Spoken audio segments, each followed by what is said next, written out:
Amis téléspectateurs de Malikia TV ñu ngi leen di nuyu di leen jaajëfal di leen wax merci beaucoup ci topp bi ngeen topp programme Malikia TV dara leen jàmm ci ne seen émission bi di Actu Show ay bés bu nekk rek bu waxtu wi jotee ñu ñëw di waxtaanee lépp li nga xamante ne mooy actualité fii ci réew mi wala sax ci bitim réew.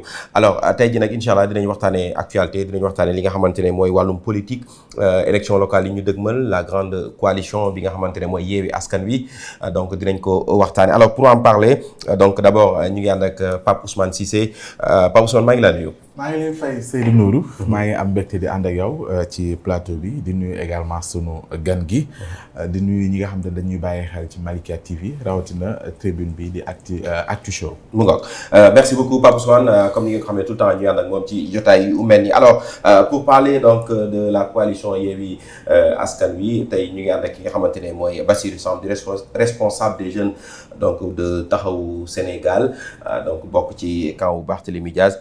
donc monsieur Samb Bassirou ñu ngi lay nuyu di la dalal jàmm. Seydou Nourou maa ngi lay nuyu di nuyu téléspectateurs yi nga xam ne yëpp ñu ngi ñuy suivre ci Malikia TV di nuyu suma xarit suma grand Pa Ousmane di ñaan yàlla lépp lu ñu fi wax rek yàlla na nekk njëriñu askan wi. mu ngoog alors lépp lu ñu fi waxtaanee rek yàlla nekk njëriñu askan wi alors dimanche bi passé mu nekkoon li nga xamante ne mooy ngeen def meeting bu mag meeting d'investiture bu mag foofu ci diwaanu terrain bu Xaar Yàlla ñu gis fa mobilisation bu doy waar macha allah. Est-ce que tey mën nañ jàpp que ne fu mu nekk ni coalition bi pare na pour gagner li nga xamante ne mooy Ndakaaru. waaw loolu moom je pense que mooy géej gi am na ndox parce que ku xam Yewwi Askan Wi d'abord nga may ma massaw waaye di jaajëfal militant ak Dakar waaye yi nga xam ne tey ñëw nañu keroog massivement wu ci suñu appel parce que il n'est pas donné à n'importe quelle organisation politique de réussir une telle mobilisation boo xam ni joxoo nit ñi transport fayaloo leen fayoo leen ay sandit mais ñoom ñëpp bëgg coalition bëgg suñu ay candidats rawatina le candidat à la ville Barthélémy Diaz tax ñu ñëw répondre massivement ba romb attentes yi nga xam amoon nañ ko donc ñu ngi leen ci jaajëfal wax di wax nañu maintenir cette mobilisation et li muy wax ne rek mooy coalition Yewwi Askan Wi dafa nekk coalition bu mag te ku wax Ndakaaru da ngay tudd ku mel ni Khalifa Ababacar Sall et yàlla dogal na Dakar de am nañu yaakaar ne Dakar waaye tey boo ci ubbee seen xol di nga ko ca fekk surtout bu àndee ku mel ni président Ousmane Sonko ak tous les leaders de la coalition keroog defe naa ni échauffement la woon rek pour wax nit ñi fi ñu jëm. et je pense que joueurs yi fi mu ne seen yaram tàng na. et sol nañ maay fi mu ne wàcc rek continuer match bi moo ci des. mais mu mel ni du côté de l'APR la réplique n'a pas tardé parce que démb gis nañu ministre Ndeye Saly Diop Dieng daal di def mobilisation bu mag ci jigéenu Ndakaaru ñoom it ñu daal di jox bopp ki nga xamante ne mooy Abdoulaye Diouf Sarr ñoom it def nañu benn rassemblement bu rëy macha allah. waaw xam nga man sama permanence bi ca grand su ma fa woote woon léegi ni 20h. waaw incha allah balaa 19h mu fees dell. ah bon defe naa ñun terrain Xaar Yàlla lañ nekkoon. waaw et je pense que nag ils sont dans leur rôle sama yaay jooju Ndeye Saly woo ay jigéenam. parce que li ñu gis keroog nag. ku mu tiitalul defe naa ni sa dese ngaa miin tuuti politique. kon da ngaa jàpp dañoo tiit moo tax. mais xam nga ku gis keroog la Ndakaaru génn wuy si Barthélémy wuy si les leaders de la coalition. foog nga am looy tiit.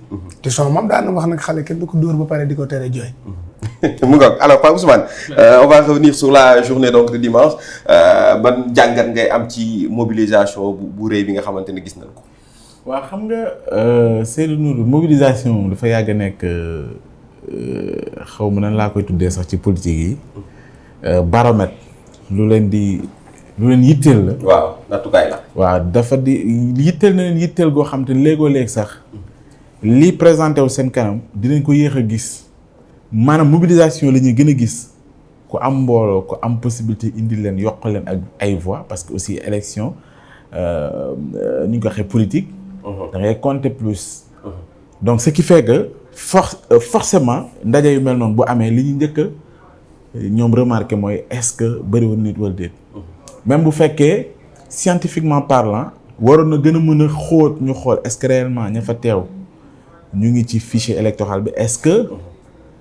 dinañ mën a voter am déet est-ce que aussi ña fa teew ñëpp ñu ngi ci maanaam bon xam nga investiture la boo xam ne les 19 communes la du rek Barthélémy Diaz même bu fekkee ne attraction du jour bi ci moom lañ ko gënoon teg mais il y avait également les autres 18 maires yi nga xamante ne ña nga fa woon aussi soo ko comparé comme ni nga ko waxee ak leader yi fa nekk forcément su fekkee mun ñu mobiliser mun ñu feesal Xaar Yàlla je ne vois pas pourquoi ñu war a mën a def politique. kon mën na jàpp ne mobilisation boobu. ah oui non mais def ndànk ñi wuy si du rek Barthélémy Dias ñu wuy si. ñeneen ñi ñëw nañ pour Madiop Diop gis naa ko mu mobiliser foofu ca Grand Yoff. gis naa également yeneen maires yoo xam te mobiliser nañ. donc yooyu boo ko boolee da ngay gis ni du à la limite kenn rek lañ ko mën a askanale muy Barthélémy Dias. maintenant boo ci boolee ku mel ni Ousmane Sonko nga xam te ne milité wul wala boog laajul dara lu jëm ci Ndakaaru ma nga fële ci Ziguinchor mais leader la boo xam te ne tey derrière il mobilise am na mbooloo bu ko topp forcément yooyu yëpp bu ci booloo. oui on comprend le fait que nga ni xaar yàlla gis nañ la fa xewoon. maintenant l'autre question comme ni mu ko waxee mooy ni comme ñu ngi jëm ci làmb ji waaye dafa waxoon ni la gën mooy. jóge fay bàkku moo gën jëm fay bàkku mais du tee nag comme ci politique lañ nekk c'est de bonne guerre ku nekk da ngay affûter say armes di xaar nag bis ba jot parce que moo gën a am solo ngeen ñu xam réellement est-ce que Barth la wala est-ce que ñeneen la loolu moom on saura au soir du 23 janvier 2022. Effectivement, au soir du 23 dinañ ko kii alors on va revenir un peu sur cette coalition quand même il faut dire que ne coow li bëri woon na lool ci bi ngeen di balaa ngeen di tabb seen candidat ak lu ni mel est-ce que tey li kii di Soham Wardini le fait que mu ber li nga xamante ne listam est-ce que jàppu leen ne quand même lu leen di xaw a galgal la wala lu leen di néewal doole la. waaw galgal non j'aurais souhaité voir notre maman Soham parmi nous. continuer parce que ñun ak moom yàgg nañ ànd ci xeex bi. mu doon koo xam ne jigéen ju jàmbaare la. et lam ci war a def aussi def nañ ko ci. suñu sañoon tey jii ñooy ànd continuer mu accompagner ay doomam conseiller leen ànd dem mais la politique étant ce qu'elle est. aujourd'hui elle a pris sa décision d'aller avec sa liste. ñu ngi koy souhaiter bonne chance. et jàpp ni ñun yoon bi ñu jël ak candidat bi ñu àndal ci contexte bi.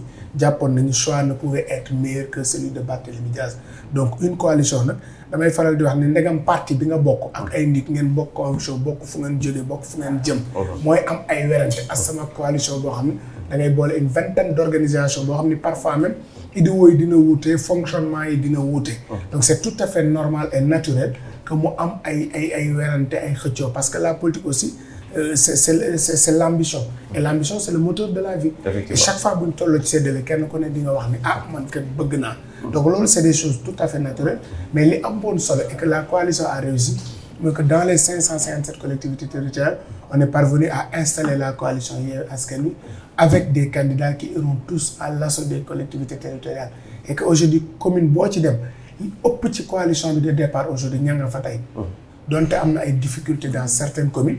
mais li am solo mooy ñi ngànk coalition bi ëpp ci doole yëpp tey ñu ngi des ci biir te am nañu yaakaar ni au soir des élections on verra que la coalition Yewwi Askan Wi est bel et bien présente et prête à remporter le maximum de collectivités territoriales. alors pourquoi ngeen xalaat que ne Barthélémy c'est le meilleur profil pour Dakar.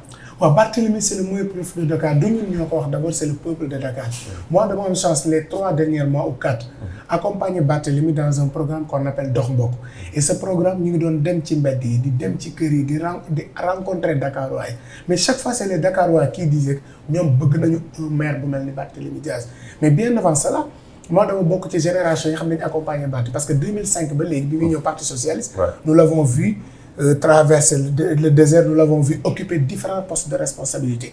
te bu mu ci mës a occuper décevoir ñu ci des jeunes socialistes à la mairie de Mermoz en passant par les jeunes de combat yi nga xam ne mën na ko dans le cadre de Benno Siggil Sénégal dans le cadre du Front Siggil Sénégal jusqu'à Benno Bokk Yaakaar il a été toujours un homme généreux mais un homme d'action un homme de devoir comme l'a dit Khalifa Kerak on n'a pas choisi Barth pour ses beaux jeux parce qu'on sait qu'aujourd'hui il a le courage nécessaire il a les capacités et aujourd'hui olof day wax ni ki la jox ndekki su la jugee añ nga war ko gëm te ku gis Barth na mu gérer mairie Mermoz Sacré-Cœur nga am yaakaar ni tey bu ñu ko joxee Ndakaaru dina ko yóbbu fi nga xam ni fa la sunu ambition egg mais dina continuer liggéey bi nga xam ne moom le président Khalifa Ababacar Sall doon liggéey fii ci Dakar donc pour toutes ces raisons et tant d'autres nous on avait jugé utile aujourd'hui que Barth est le meilleur candidat et l'autre chose qu'il faudrait relever nous avons un électorat jeune.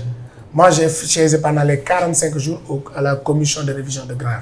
Mais aujourd'hui, la plupart des jeunes qui votent aujourd'hui, mais c'est ceux qui sont nés entre 2000 ou bien maximum 95, ñoo ëpp ci électorat bi. Et ñooñu ce ne sont plus des gens yoo xam ni politique yi dañ leen di takk ci boom téye leen ci ay parti non. dañuy gis leader bu ñu gëm ci doxalinam ci waxalinam te aujourd'hui Barth qu'on le veuille ou non il est dans le cœur des Dakarois. effectivement alors nee nañu Barth il est dans le cœur des Dakarois balaa ñuy ñëw peut-être ci li nga xamante ne mooy lan la bëgg a defal Dakar Pa Ousmane. waa xam nga am na lu mu daaneel loo xamante ne pour man politiciens yi wala boog ñi yëngu ci wàllu politique dañ ko war a bàyyi xel mooy les primo-votants yi muy wax nii. xam nga ndaw yi bàyyi seen yitte yëpp def lu ñu mën ngir dem ak ni mu compliqué. am yenn pièces yi ngir bindu. et ce qui n'est pas normal hein, il faut le dire. cette complication n'est pas normale dans un pays normal quand même am këyit warul nekk complication. et d'ailleurs sax. trarara bi ñu lay defal yëpp ailleurs réglé woon nañ ko bu yàgg. ba ngay nekk ci fichier bi kenn xamul nu mu toll. c'est-à-dire léegi sax dépassé nañu cadre classique traditionnel bi nga xam da ngay dem fee ñu jox la fii nga dem fee gars yi dépassé nañ foofu. c'est-à-dire lépp léegi dañ ko ay fichier automatique la yoo xamante ne. en fait loolu pour man volontaire rek ak liñ fi yàgg xam rek. waaw c'est-à-dire boo nekkee opposition da nga koy ŋàññi boo ñëwee pouvoir la nga doon ŋàññi nga téye ko. loolu dafa am leen lu muy wane pour dire quoi li may wax sànq mooy c'est fondamental pour ñoom ñi nga xam dañu politique ñu bàyyi ko xel mooy espoir bi nga xam te ndaw ñu am nañ ko ba mu jaral leen ñu góorgóorlu ba am kayit googu. tànneef bi bàyyeekoo ci ñoom ñi nga xam ñooy politique. war nañ di bàyyi xel espoir boobu noonu lu ko warul maanaam damm wala mu yàq ko. beneen bi may wax aussi yaa ngi koy laaj sànq c'est vrai ku choisir éliminer. diggante Soham ak Barth c'était compliqué. très compliqué. mais logique pour logique. man dama ne en dehors de choix bi porté nañ ko wax nañ ko Barth. dégg naa ko la dernière fois bi muy def discours naan dañu bëgg beneen Dakar bu bees. soo ko wax dama naan léegi bilan bi kan moo koy défendre parce que bu fàtte ne bilan mairie de Dakar taxaw Dakar moo ci ëpp. effectivement te taxaw Dakar boo ko waxee di nga tudd Khalifa. tey Soham El Wardini bi ñu wax nii taxaw Dakar lu mës a réclamé wu. waaw mës ta woote woo leneen. tey Barth bu waxee loolu lan lay bëgg a expliquer est-ce que kon bilan bii nii ñoom ñu war ko défendre war ko porter ak moom mii di Barthélémy Dias bi jaay beneen Dakar bu bees dama ci sentir benn incohérence boo xamante ne je ne comprends pas mu mel ni comme si dañ bëgg a positionner wu ci ñoo xamante ni mosuñoo gérer la ville de Dakar. c'est l'impression que j'ai actuellement ci seen discours mais dañ bëgg a indi lu bees alors que am na lu existé ba pare il faut ñu wax ñu bilan boobu nuñ koy défendre. même bu fekkee ni quelque part xam naa ni Soham El Wardini bi mu jëlee les rênes la mu ca def akus néew ak projet yi nga xamante ni gëm na ni mu ngi ci te jàpp nañ war nañ ko mën a joxaat beneen chance mu continuer ko loolu na ko défendre mais avant cela y avait Khalifa Ababacar Sall ba keroog ndog-ndog bi ko daal ak li ci am ci loolu laa ne dab il est bon ñu clarifier ça ñu xam réellement j'aurais compris un Ousmane Sonko avoir ce discours là parce que musul nekk à la ville de Dakar j'aurais compris keneen ak keneen ak keneen mais aujourd'hui Khalifa ak ñamu àndal ñoom daanaka ñoo raflé woon commune yëpp. kon tey bu ñu wax tey Dakar ñu ngi leen di xaar. ci bilan bi nga xamante ne dafa war a dépasser maanaam cette coalition bi nga xamante ne circonstance moo tax ñu daje muy local yi peut-être xëy na nañ dem ba présidentielle on sait jamais loolu aussi il faut ñu leeral bilan boobu man soxla naa déglu ci ki nga xamante ne moom mooy Bassirou mu ñëw ci. beneen ci ay interpellation mooy on a vu que comme ni nga ko waxee sànq ci biir coalition bi. dafa am ay style yu uute ak ay profils yu différents ak ay jaar yoo xamante ni bokkul te tey ànd nañu. ci biir ànd boobu on voit que ni à chaque fois bu ñu dajee y a des discours yu bokkul. bañ dem benn moment sax man mii ça m'a tiqué quand j'ai entendu Khalifa Ababacar Sall la dernière fois mooy Barth bi mu wuyu ji le 10. ñu tegoon leen loxo yóbbu leen camp Abdou Diassé li nga xam te ne moom la ko kilifa yi joxoon comme gars na leen ñibbi leen après ñu yóbbu ma gis point de presse boo xam te ne un Khalifa Ababacar Sall génn ci zone de confort am wax ci ay kàddu yoo xam te ne ñëpp dañu daf leen jaaxal. on s'est dit mais kii du Khalifa. kii du Khalifa bi du xamoon. on est même da ngay dem ba benn moment sax da nga naan est-ce que du ànd bi mu ànd ak Ousmane Sonko souvent daf ci jouer. man jàpp ma ni war na mën a nekk mais je dis. voilà ak Ousmane je sais que c'est un Khalifa que Barthélémy aime voir hein. mais moom waaw mais xam nga du tempérament. waaw maintenant suñu gisee un Khalifa un Barth. muy tàngal fële un Ousmane Sonko ba léegi mu ngi ci. te ñoom ñoo bokk benn coalition bi. je me dis est-ce que lépp loo xam te ne Ousmane mu ngi koy def ñoom dañ ciy comptable ba ci discours yi muy yëkkati. ba ci façon bi muy defee nga xamante ni daanaka man mën naa jàpp ni lu ci ëpp ànduma ci ak moom. ba ci charte bi mu xotti nii ni moom du ko signé. est-ce que loolu dafay engager la coalition. est-ce que dafay engager Khalifa Ababacar Sall. pour man il est important qu'on essaye parce que sinon day mel ni comme si ñoom ñëpp ñoo ànd ci lépp lu ñu def bu boobaa aussi il faudra que derrière ñu xam taxawaay yeeg conséquences yi ci am que ni ku ci nekk sa responsabilité dina ci engagé wu donc ces questions là. alors dégg nga fi mu la interpellé. dégg naa donc mën nga ci ñëw rapidement. waaw bi ci njëkk mooy. il faut être honnête avec nous-mêmes on peut pas dire que ce bilan on n'est pas comptable. Bien sûr. et ça amul benn suñu discours bu ñu wax ni bokkuñu ci. parce que bilan bi Barth dans son discours il a dit que. il veut s'inscrire dans la continuité de ce que Khalifa Ababacar Sall voulait de Dakar. Et tout le monde sait que Khalifa bi ñu koy dindi en 2017. maire de Dakar il avait de gros projets à Dakar. notamment l'empreinte obligataire. changement du cadre de vie de Dakar la construction des 18 stades municipaux aujourd'hui renforcer li nga xam ne mi ngi ko doon def au niveau des écoles primaires avec l'accompagnement yi mu doon def avec école je termine donc tout ça c'est des projets yoo xam ne tey Khalifa à un moment donné l'empreinte obligataire déggoon ngeen ko l'aménagement de la place de l'Indépendance mais à un moment donné amoon na ay blocages ba ces projets là continué wul. effectivement blocage yooyu moo wax kii projet yooyu tey continué wul du ma ni soo am def ko jéem na lim ci mën mais tout le monde sait qu'on gère les difficultés yi nga xamoon donc nous ce bilan là on peut pas dire qu'on n'est pas comptable parce que Taxawu Dakar gère la ville de Dakar depuis 2019. effectivement mais aujourd'hui jàpp nañu ni war nañu ko gën a ñoŋ-ñoŋal war nañu ko gën a defar c'est pourquoi il parle de réinventer Dakar mais réinventer Dakar en partant de tous ces projets yi nga xam ni Khalifa Ababacar Sall amoon na ko et que nguur gi à travers ay maguyam ay justice am bloqué ko ba ville de Dakar mënul def tous ces projets là donc aujourd'hui on veut s'inscrire dans cette continuité tout en amenant une touche particulière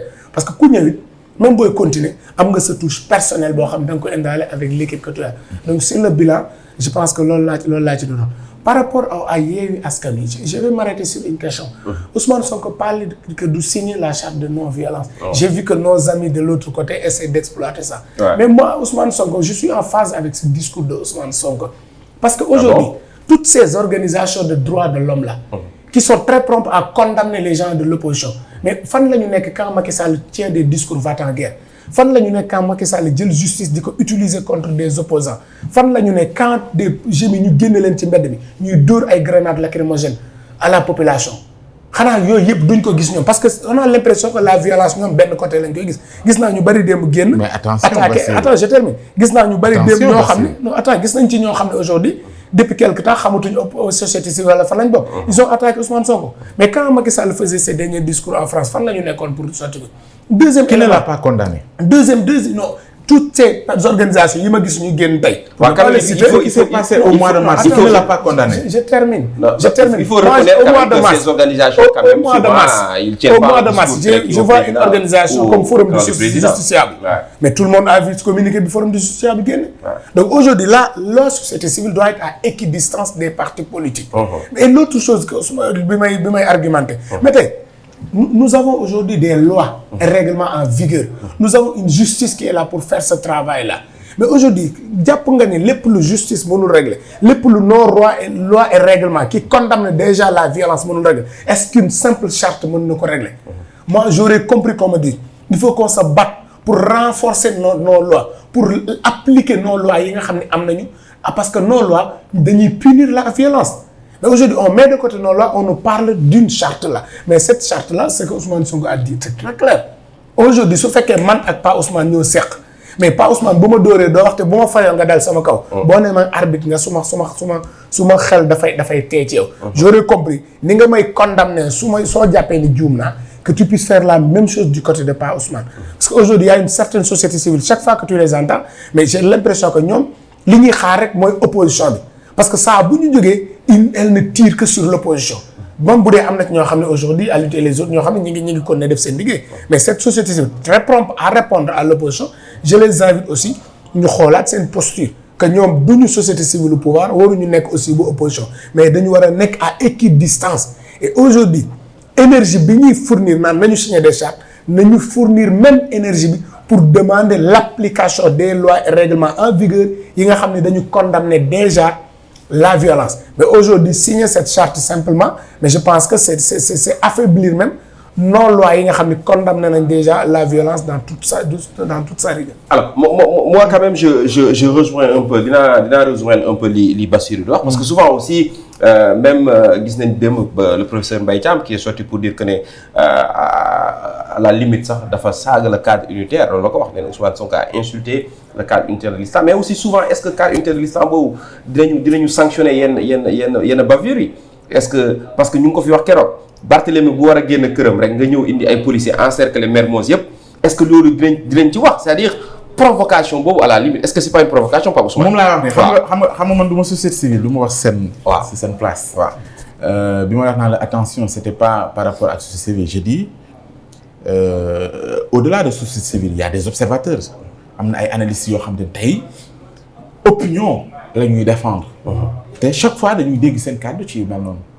gisuma fenn ba ci président Macky Sall bi wax ba ki démb fële naan kenn mënu ma xoqatal gisuma man kenn ku bàyyi wax jooju te ñaawloo ko woon ko ni force publique boobu nga wax ne mu ngi say loxo li tax ñu dénk la ko du ngay wane ni maa ngi fi. man dégguma les gens de la société ou du cadre. waaw moom laa dégguma leen ñu condamné. non dinañ am possibilité peut-être tontu ci. mais man li ma bëgg a wax mooy moi je pointe du doigt vos responsabilités parce que yaa fi toog. effectivement ce n'est pas parce que. Moodu respecté wul charte yeeg yoon wi que yow it doo yoonal man loolu laa wax bu fekkee tamit ci cadre boobu ngeen nekk ngeen wax ko mu leer man loolu laa wax fii lañ toog barki Demba Ndiaye bi ñu fi wax. ma ne la xew ca Ziguinchor soxlawu ma déglu Ousmane Sonko soxlawu ma déglu Doudou Ka.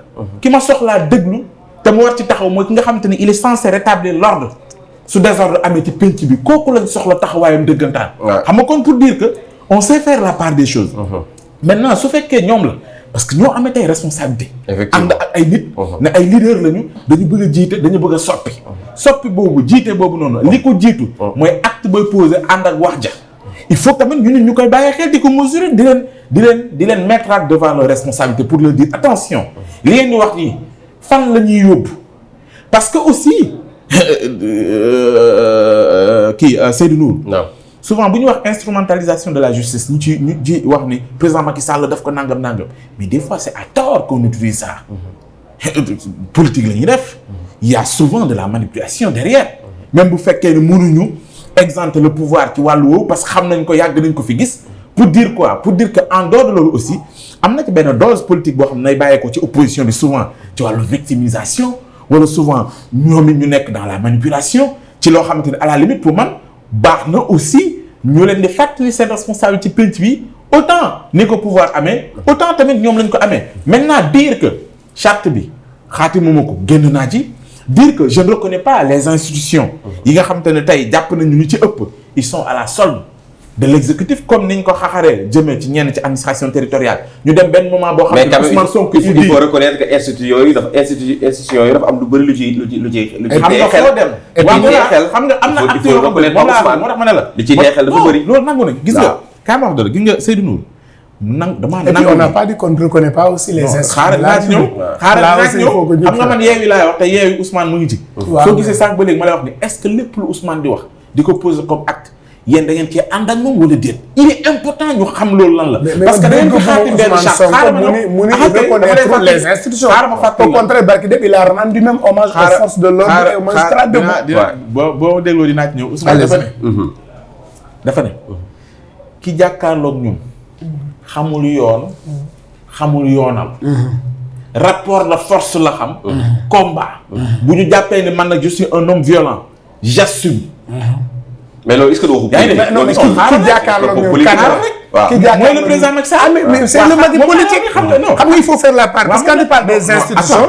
nous avons des institutions yoo xam ne c'est à part. mais pas des propos politiques aussi mais Macky Sall nga wax. parce que Macky Sall aussi démb keroog la toog Paris ne kenn du ma xooxatal. on se souvient de son discours de mars ne li fi amoon doot fi amati. mais xam man ban Macky Sall la wax. waaw ñoom Macky Sall bi opposition bi présenté réew mi ne mooy buur. mooy bummi.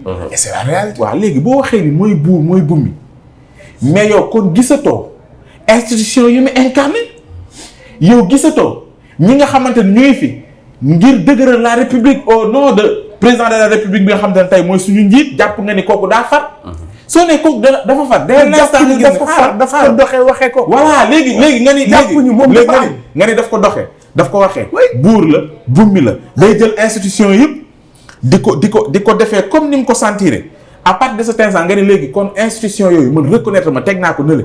waa ji li mu xam mooy rapport de force mooy fu yoon dàqu ma def yoon. loolu laa ne est-ce que responsabilité boobu noonu nga xamante ne Ousmane Sonko da koy wax il est dans sa logique mu sutee dañ waxee na ma façon bi muy defee yëpp teggiwu ci benn yoon. Pape Ousmane ma ne ko est-ce que de pouvoir bi aussi moo leen poussé à ce parce que damay tegal ay faits. avant-hier on a vu je lui donne des faits marché dans son dans ce qui s'est passé après. non je te donne des faits. non ce qui s'est passé après non police da la fa doon wut en fait à la limite. c'est ça moi je lui donne des faits. police da la fay wut. est-ce que police mën na fa suñu constitution dafa wax ne ñu on a libre. non il donne des faits je lui donne des faits. oui.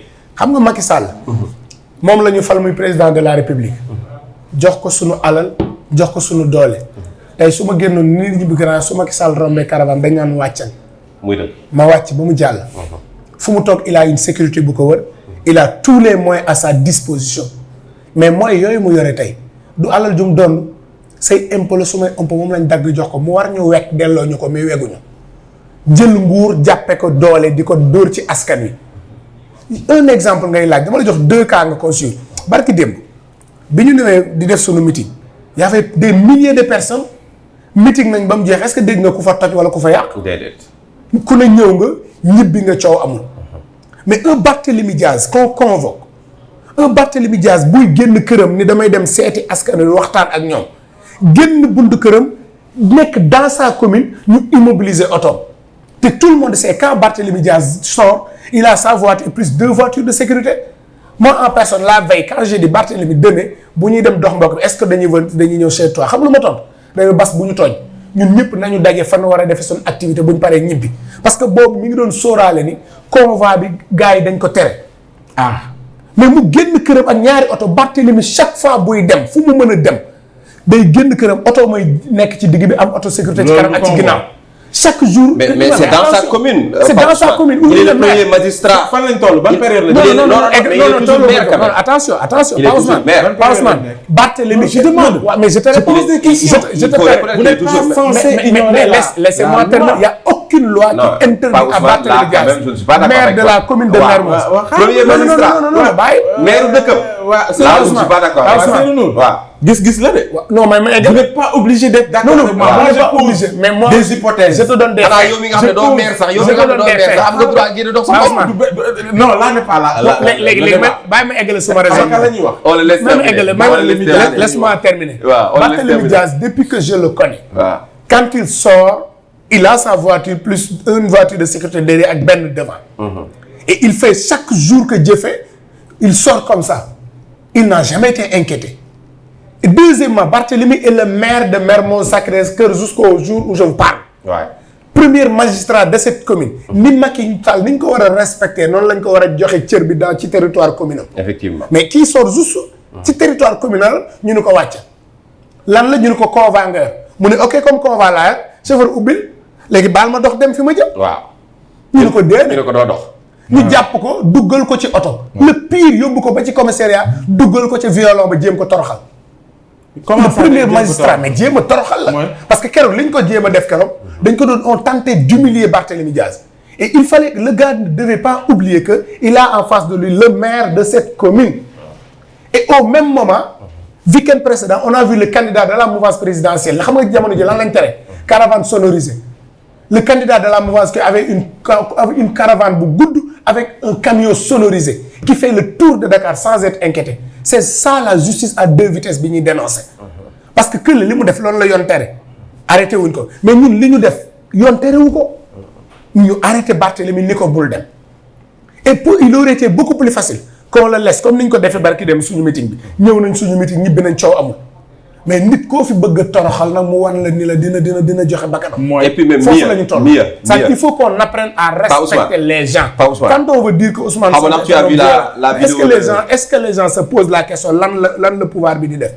qu'est-ce qu'il faut utiliser la justice utiliser nos forces de l'ordre keroog maa ngi koy wax man gis nga ces forces de l'ordre là ce sont nos frères ñun ak ñoom ñoo dëkk ci koñ. faudrait pas qu'on les utilise dans des combats entre politiques saa bu ñu jógee rek ñu dóor leen grenade lacrymogène en fait on est en train même dañuy installer benn haine entre ñoom ak askan wi alors que ñoom peut-être c'est des exécutants dañuy def juste seen liggéey li ñuy def. mais li ñu war a wax Macky Sall ak nguuram keroog ba ko Abdoulaye Wade convoqué la affaire faux billets yi keroog bu ñu ko defoon ni du egg. Je me souviens ce jour-là Khalifa nous avait appelé pour dire venez au commissariat central ngeen soutenir Macky Sall et ce jour-là xanaa il avait oublié si Abdoulaye Wade faisait le 10e de li muy def du egg si tey fi mu egg. mais au moins reconnaissons que lui malgré àndumoon moom mais amoon na élégance mais ñii ci li ñuy def amul benn élégance et damay wax sax ni ñii seen problème mooy amuñu jomb. xam nga ki amul jomb moom lu ko neex def mais dañuy war a xam ni on n'est plus prêt à accepter ça. dañuy yamale ñëpp teg ko ci yoon mais buñ ko ci deful tamit nag lu waaye xam boote doomu. mais Pape Ousmane est-ce que tu as vu la vidéo où Doudou Ka appelé le commissaire mu ko naan escorte bi nga may escorte flagrant seetaan nga vidéo boobu. bien sûr à Ziguinchor. alors est-ce que tey un Doudou Ka muy dugg Ziguinchor moom ñu escorté ko police ñëw escorté ko Barthélemy di dox biir commune am ñu ne ko doo dox. xam nga man Seydou Nourou man je veux qu'on soit clair ci li ñuy wax. ayca man sama yoon ci. état li muy maanaam ay camp wu benn bokk yaakaar la ñuy def sama yoon nekku ci. je suis pas là pour l'apprécier non il faut que tamit ñu ko dama laa déglu. il faut tamit ñu déggante pour comprendre. pour ne serait-ce que sax nit ñi bañ a jaxasoo ci waxtaan moo tax sànq bi nga wax yëpp mu déglu la. te bëri na ci yoo ci wax yoo xam ànduma ci il faut ñu comprendre. waaw man je ne suis pas là pour x ou y man damay analyser ay faits. yaa fi toog dañuy interpeller seen responsabilité. su fi keneen toogoon. ku bokkut ak yow. ñu interpeller ko ci responsabilité bi loolooy dëgg. effectivement. te man dama bëgg bu ñuy wax ñuy wax ci fait. duñu wax ci ay suspicion. te génnuñu ci fait xaaral rek non mais génnuñu ci fait aussi. man dama laa déglu. waaw mais boo génn suspicion je pense que ñi ngi ci ay fait ba léegi. ay fait lañ la jox. ok Bassirou on laisse terminer. non juste rappel la rek. waaw c'est important fi ñu toll parce que xamul tax. jonjonte ci idée yi mooy waral lu bëri di leer. te ñun loolu rek moo ci intéressé du leneen. fi ñu ci toll. comme ni ma la wax nii. dire que waa police dañ bëggoon humilier Barthélémy Dias ci niñ ko def. da may jox ay actes yu koy firndeel. jox naa la benn. non dafa ndànk xam nga nit ki nga interpellé ko. ne ko lii dañ ko tere. Bart reconnaître que ne ah d'accord comme bu dee loolu mu génn dem. munoo maa wax ni ñooñu ñëw ne. non reconnaître ko. et puis man ce que je voudrais savoir mooy kañ lañu interdire convoi. faut pas ñu wax loolu lu ma waxul aussi. waaw léegi est-ce que kon mu ma bàyyi. soo ma bëggee wax loolu lu ma waxul tam Pa Ousmane. là aussi mais kon notel après nga revenir. waaw déedéet mais là aussi. il faut si j'ai eu tort après nga revenir. ok non juum nga. après Barth wàcc oto naa ñëw mais wax. léegi Barth wàcc oto bi waaw. dama ne. interpellé nañ ko. immobiliser otoom ni ko du dem. waaw mu wàcc. ñu xëcc ko laajal teg moom waxante ak moom yow yaa ne yaa ko fekkee wax nga ni nii la ko demee. les vidéos sont là mais dama ni waaw dafa naa xam nga vidéo yi man gisuma ci man. c'est-à-dire da ngeen may wax ni lii mooy firndeel humiliation. ok moom humiliation fi mu ci eggee mooy. c'est-à-dire yow gisoo ni commissaire bi di xëcc ñuy xëcc baat di ko forcer di ko yéegal. non dafa ndànk xam nga dafa ndànk dafa am lu indi loolu.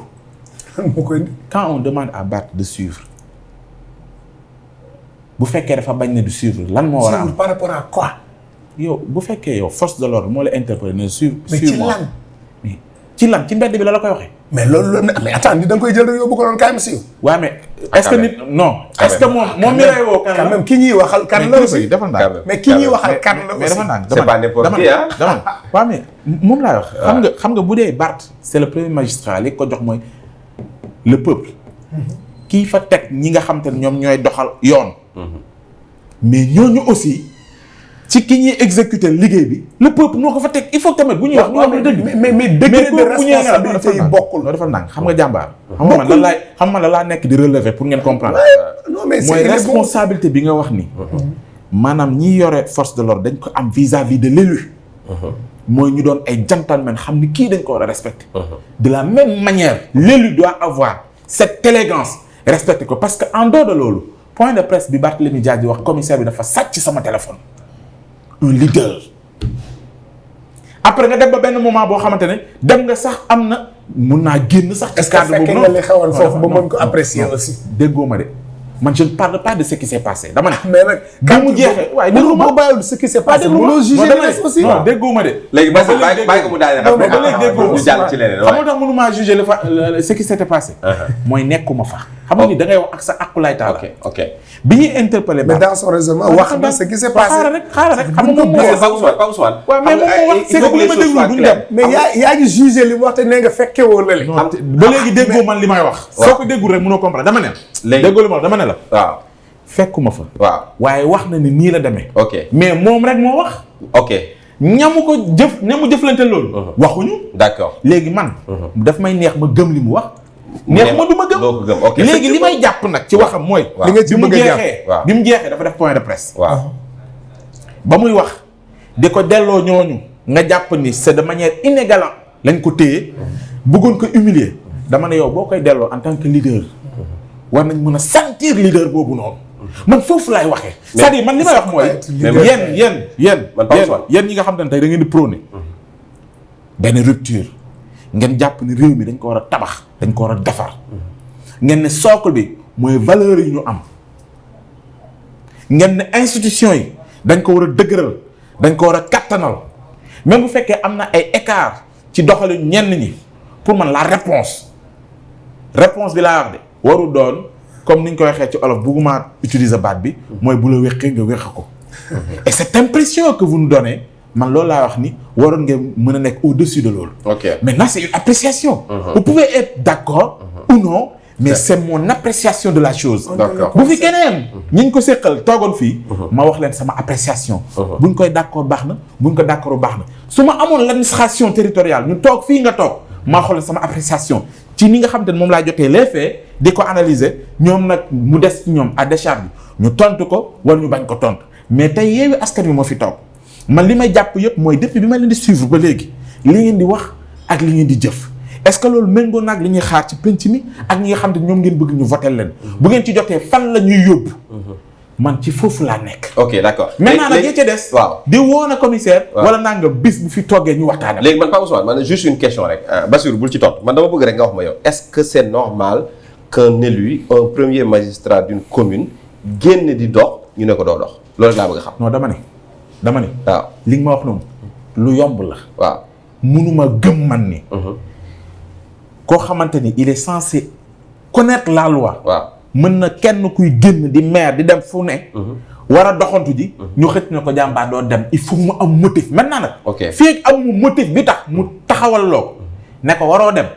non mais est-ce que ñoom amoon nañu motif en fait. non moom laa amul motif xam nga. non dafa parce que dañ ne convoi la. convoi amul gyrophare amul dara. waaw ñu ne convoi ñoom motif bi loolu la en fait. ma ne su leen neexee jusqu'ici bu ñu wàccee plateau bi ñu dem vérifier loolu. waaw ñu dem vérifier loolu. pour ñu xam non moom laa wax ni xam nga yow il est simple pour yow nga ni amuñu motif amuñu nangam parce que am nga déjà foo nekk.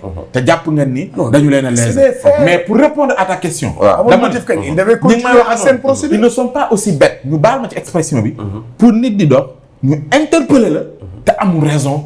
amul motif quand même. mais surtout ci contexte bi ñu nekk yi nga xam te ne ñu ngi ci ay fragilités yoo xam te ne à la limite. bu amee motif ñoom chaque fois ñu leen di xaxal loolu laay wax Pape Ousmane on sait que dans ce pays quand même y a tout le temps des choses qui se passent quand même entre nous. ñaata yoon lañ ko fi waxtaanee. y a tellement de choses qui se passent dans ce pays. mais Seydou ñaata yoon lañ waxtaanee loolu mooy écart de comportement yi bàyyi ko ci ñenn ñi nga xam ñoo war def mais quand même ñaata yoon man mënu man damay gëm sama bët ni loolu amul yenn abus de non pouvoir mais quand même loolu mënu ma gëm sama bët ni loolu amul gaa ñi ñu ngi koy teg ci yoon ñu ngi koy doxal amul benn dose maanaam instrumentalisation wala. mais man pour man la je pense que la réflexion que bi ma ci def keroog def naa ko mooy Bachir wax na ko léegi def nañu seen meeting keroog coow amul dara amul ce qui veut dire que ne tey ñoom bu ñu leen bàyyee tey man pour man il donne trop de l'importance même souvent mais tamit Seydou Nourou est-ce que ñoom ñooy jox importance wala di bu fàtte tamit benn affaire. waaw mooy sur place lañ ko defee. waaw xam nga sur place. ak kuy dox di dem. déplacement du benn waaw non du benn. effectivement c'est-à-dire fi ngay jaar yëpp. mais yaa ngi ci di nga jaar ci espace public. di nga jaar surtout que dañ keroog bi ñu jaar face. te marché ba gis nga ni mu fa demee. bëgg a dugg biir université Cheikh Anta Diop foofu nga xam ne ay fragilité la. moom laa lay wax ni du benn. c'est des provocateurs aussi hein. non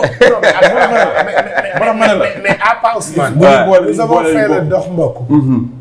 à Ouakam. waaw à Fass Gueule Tapée Colobane. à Yoff à Parcelles Assainies. dox ànd ak suñu si kenn déggul coow. c'est vrai que ndox mbokk bi ñu tere. depuis des mois quand même 3 mois ñi ngi ko doon def. waaw te coow amul. pourquoi maintenant en cet instant précis. ñu bëgg ñu ko tere. man daal pour man pour selon moi souvent je pense que gars yi ñoo joxe importance yenn affaires yi. mooy tax muy am coow ba nit ñi di ko yëg sax. parce que wax naa la ko fi keroog j'aime donner l'exemple de Pakour. à Pakour s'il y avait pas la gendarmerie ak coow loolu. kenn Sénégal kenn du mës a yëg ne Guy Marius Sagna dem na fa. donc je pense que souvent ñoom ñooy alors on va revenir un peu sur la mairie de Dakar alors tey. qu'est-ce que lan mooy programme Barthélémy selon pour cette mairie quand même pour convaincre les Sénégalais. waaw am na lu ñu ci wax keroog xam naa ci fan yu néew dina am occasion gën ci ñëwaat. mais li am solo mooy globalement il faudrait reprendre les grands projets de Khalifa. Khalifa avait de très grands projets à travers l'empreinte obligataire. Khalifa aujourd'hui sur l'éclairage public avec la Banque africaine de développement. C'est des milliards pour refaire Dakar. Mais il y avait aussi des projets de construction de 18 stades municipaux aujourd'hui waroon na fekk tey dans les communes de Dakar commune bu ci ne au moins am ce stade. Khalifa était dans ce qu'on appelle Dakar gérable avec le programme pavage bi nga xam ne ça fait presque 4 ou 3 ans à la ville de Dakar dagg nañ ko. mais Khalifa avait pensé aussi à la petite enfance aujourd'hui boo demoon indi woon nañ lait à l'école indi woon nañ olympiade à l'école indi woon nañu informatique à l'école mu doon des programmes yoo xam ne daf doon wax ne aujourd'hui dans notre politique il faut remettre l'humain au cœur des politiques publiques parce que construire des infrastructures c'est important. mais soo préparé wul ki koy utiliser. moo ñu indil li ñuy dal maintenant li ñuy dal aujourd'hui mooy dañuy tabax jumtukaay ba pare fàtte tabax nit ki alors que tey li ñu jàpp mooy tey dans le programme il faut ñu rebâtir l'homme mettre l'homme au cœur des préoccupations et des politiques publiques mais loolu cela passe par la petite enfance. Aujourd'hui au niveau de nos écoles on avait ce qu'on appelle le programme lait à l'école qui permettait aux enfants yi nga xam ne tey seen ay waajur des na ñu amuñu yam bu ñëwee ñu mën leen a jox meew mais indi woon nañ les tenues scolaires tey gis naa sax président di indiwaat tenue scolaire. mais d'ailleurs beaucoup de ces projets dafa reprendre les projets de Khalifa bi mu ko bloqué. waaw mais lu baax mën nañ ko reprendre juste pour taquiner mais tenue scolaire. demoon nañu aujourd'hui ba dans les écoles de Dakar dootul xamante doomu baadoolo ak doomu ku am. habillé xale mais nous sommes dans un monde du numérique.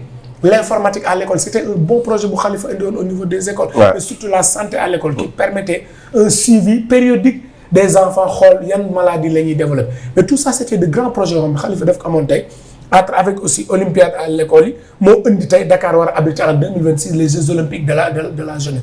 donc tous ces projets là que Khalifa un projet que Soham défend hein. mais c'est à son honneur aujourd'hui parce que tey c'était un long projet bu ñu indi woon avec doyen Lamine Diack que ñu koy rendre hommage au passage mu indi woon tey olympiade à l'école ñu ko doon def au niveau des différents quartiers de Dakar aujourd'hui tey il faut redonner à Dakar benn vie que Dakar nekk capitale je n'ai rien contre les autres villes mais il faut ñu xam ne aujourd'hui Dakar c'est mooy vitrine Sénégal et une capitale elle doit vivre une capitale am na nu muy doxale bokkul ak yeneen villes yi c'est pas pour sous-estimer mais tey quand tu vas dans les grandes villes du monde mais dañuy dund da ngay sentir ni da nga nekk mais aujourd'hui Dakar étouffe aujourd'hui Dakar sur beaucoup de plans Madame le maire avait lancé ce qu'on appelle aujourd'hui rendre Dakar propre mais des initiatives comme ça il faudrait voir comment consolider comment defaraat ko ba Dakar ba Senghor doon wax naan Dakar comme Paris qui était une vision aujourd'hui on doit pouvoir arriver à réaliser cela et je pense que ci fan yu néew sunu candidat daan na ñëwaat jàkkaarloo askan wi détailler aujourd'hui fi mu bëgg mais il faut qu'on réinventer Dakar replacer waat ko ci fi mu nekkoon mooy parmi les capitales de référence au monde. Alors on va terminer avec une chose Pape Ousmane émission bi jeex na presque donc on a beaucoup parlé de Dakar mais la coalition Yewwi Askan Wi et ses candidats inconnus c'est dafa am candidats yoo xamante ne ci yenn dëkk yenn diwaan yi daanaka kenn xamu leen mais teg nañ leen fa est-ce que voilà peut-être que est-ce que jàppale ne c'est pour juste pour teg ay candidats rek la par exemple ñu ngi Parcelles Assainies le candidat de Yewwi Askan Wi à Parcelles Assainies il est pratiquement inconnu des Parcelles Assainies loolu ñu bëri di wax en tout cas. waaw xam nga il est connu ou inconnu cela dépend du bord où on se trouve. tey souvent quand je présente un candidat jëluñu ko dama naan ki ñu tànn il est inconnu mais li am solo aujourd'hui ce ne sont pas les individualités. mais c'est la dynamique à mettre en place. je te rappelle qu'en 2014. mais plus de 10 ou 15 des candidats. qui représentaient Taxawu Dakar n'étaient pas connus dans leur commune. ñoom ñëpp ñu ci ëpp Barth d'ailleurs daf koy wax souvent ne buñ ñu falee Khalifa Sall tax. waaw et pourtant xamuñu leen woon. bëri nañ ci mais on avait construit une dynamique autour de Khalifa. ba aujourd'hui remporté 16 des 19 communes de Dakar. aujourd'hui jàpp naa ne ñi ci ne. par exemple nous avons au moins 6 maires sortants yoo xam ne dañuy briguer un deuxième mandat dont le maire de Grand Yoff bi nga xam ne fa laa jógee. mais avec ces maires là. nous avons une équipe très jeune et ça il faudrait que les gens puissent le comprendre. Parmi nos 18 candidats à Dakar mais vous avez 4 femmes. qui briguent des communes. Là où peut-être de l'autre côté, je vois 2. Quand certaines se targuent d'être des candidats des femmes, je leur dis que nous avons 4 femmes investies comme tête de liste. Mais aujourd'hui, au-delà de 4 femmes, nous avons 4 jeunes.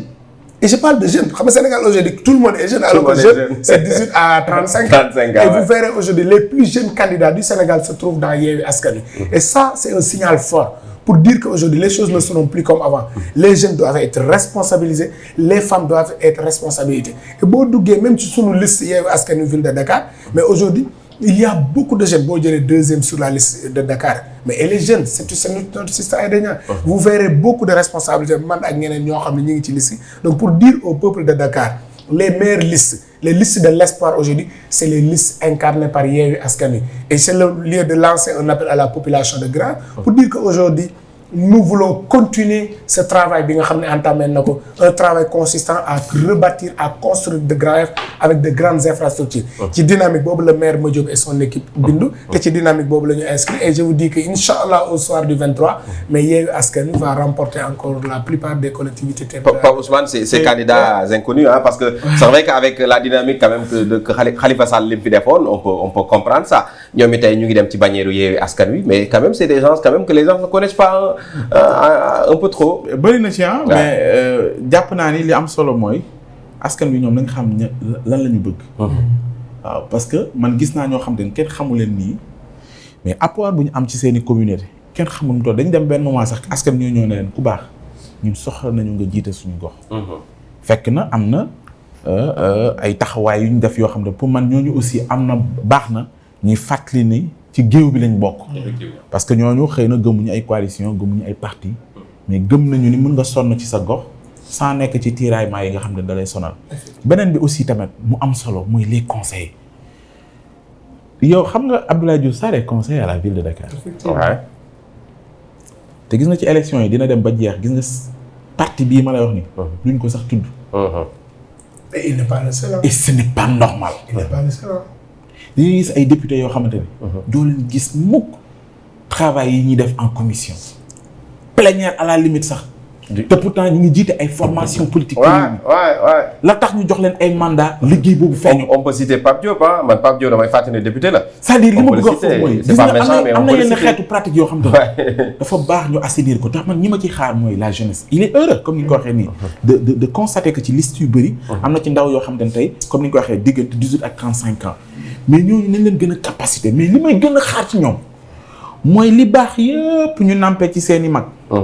nañ ko dëgëral consolider ko. yokku ci jàngee ci seen i defet. parce que li tax may wax loolu mooy te fi may bëgg di koy sentir mooy bëgg naa ndaw boo xam te ne bu ko Khalifa Ababacar Sall formé ba pare. soo koy dégg muy wax mun laa jox li ko Khalifa formé. dolli ci leneen loo xam te ne ay background boppam la il faut s'ouvrir à tout ce qui se fait de bien ailleurs man su ma jëlee le cas de Sao Paulo Brésil. Sao Paulo fait 22 millions d'habitants. ñun Sénégal on est 17 millions administré par un seul maire. nga xam tey bu dajeeg le président Macky Sall nii la koy def. en termes de population. mais mu ngi koy administré nice coow jibul bal tàkkul. foofu laay wax c'est-à-dire man quand je vois souvent projet wu maire yeeg seeni programme yi dama koy xaw a xeeb ñu baal ma. qu'ils soient plus ambitieux. non sérieusement. teg seen bët fu kawe. on peut faire gis nga une collectivité territoriale du caaxaan. tey et c'est le lieu. pourquoi pas parler de la fiscalité. souvent da ngay gis ñu bëri man nag gis nga am na maire yoo xam te ne pour man 15 waru na leen ko jox. sama gëm-gëm la. ñoom ak équipe bi ñu àndal. parce que soo xoolee de 2014 bi ñu leen di jox mairie nga delluwaat fa. doo fa gis dara changement. à la limite nga xool sax seen budget de fonctionnement ñoo ngi ci 80% wala mu ëpp ko. waaw c'est sûr. te souvent boo demee xool ñan ñoo liggéey ci mairie ba bu weesoo ñi nga xam ñoo fay dem di lijjanti ay këyit doo xam lan mooy seen liggéy te ñu ngi fa. ils sont entretenus. et cette question dañ ko mettre en avant. la question du cumul de fonctions. mais pour man cette question elle est importante. on doit en débattre. nekk maire nekk ministre nekk maire nekk député nekk PCA nekk leneen. waaw boole mais tey xoolal ñi nga xam ne tey ñoo ŋànk le football Sénégal. waaw xam nga période bi ñuy def ci élection locale dafay tombé. Coupe d'Afrique. xool leen ñoom ñëpp tey on peut citer Abdoulaye Seydou et Matar Ba. mais du ñoom et Augustin Senghor qui va pour la mairie de Gorée. mais xool leen ñoom ñëpp. mais yow xoolal boo jëlee kii Abdoulaye rek mais Abdoulaye li mu jiite ci réew mi yëpp xam nga. dafa bëri. mais nag daanaka xam ne Abdoulaye lu mu am football beeg ko gënal de. non mais en fait il a touché un point, deux points importants à mon avis. Cumul des fonctions. Moi je pense que dama wax politique bu ñu ko ragal. Mais par contre moi je pense que un député maire c'est compatible. Parce que au moins nul n'est beaucoup plus apte que le maire pour défendre les préoccupations de sa commune à l'hémicycle. Par contre li ma d'accordul être un directeur national boo xam ne dafay demander ce temps tout le temps. Être un ministre de la République. Est-ce que tu sais qu'il y a des maires, ils administrent leur commune à partir de Dakar. Week-end bi horaire bi la ñuy envoyé seen ay parafeux ñu signé ko yónnee. mais est-ce que mën nga imaginer am na benn maire boo xam ne loolu benn maire ci maire Guédiawaye moom moo koy employé mu nekk ci mairie te maire la. c'est le maire de Gossas. Donc yooyu tey aujourd'hui pour man tey un maire doit vivre dans sa commune. Mais quand tu as et comme le député ay session lay am dellu pour man c'est compatible mais pour les autres questions dañu ko war a xoolaat beneen bi mooy wax nga la am solo et là man damay lancer très souvent l'appel à la jeunesse. Je dis souvent à cette jeunesse là nous avons notre responsabilité et notre rôle à jouer. Nous devons faire partie de ces organisations mais considérons que nos leaders là fi ñu nekk tey ñun jommuñu. déedéet. ils étaient à notre suñu place la ñu nekkoon jouer seen rôle. ñun nañ ko jouer avec fulla ak fayda. parce que am na noo ciy tax ëllëg kenn du la jox cër. te xeex bi mooy bu ñu nangu benn leader di ñu def loolu lu ñu gëmul. man loolu laa gëm ci politique. suma leader bu may àndal dañuy ànd ci respect. lu ñu gëmandoo nag moom bu ma dina ma jaral dee. mais lu ma gëmul du ma ko wax. donc aujourd'hui nag loolu mooy dama wax jeunes yi souvent ne élection locale yi. Malheureusement, nous ne pouvons comprendre, mais dans d'autres formations politiques aujourd'hui, quand je vois des jeunes leaders qui se plaignent de ne pas être investis, c'est anormal. On ne peut pas être plus nombreux, 65% de la population. Vous mobiliser, mais au moment d'investir, on met les jeunes de côté. En tout cas, nous, le combat, je disais aux jeunes, il y a des combats de génération qui transcendent les partis. Heureusement, en tout cas, en tout cas sur la liste de Dakar et des communes, nous sommes en train de faire le recensement, mais si nous parlons, nous partager. Que le niveau de représentation des jeunes et de responsabilisation donne tout l'union là. Mais c'est un droit. Et un droit, beaucoup de gens qui ont arraché. Merci et le beaucoup. combat doit démarrer dans nos organisations. En tout cas, c'est une très très bonne chose. Nous avons sur les instances. Nous avons des décisions. Parce que nous avons aussi depuis 1960, vraiment,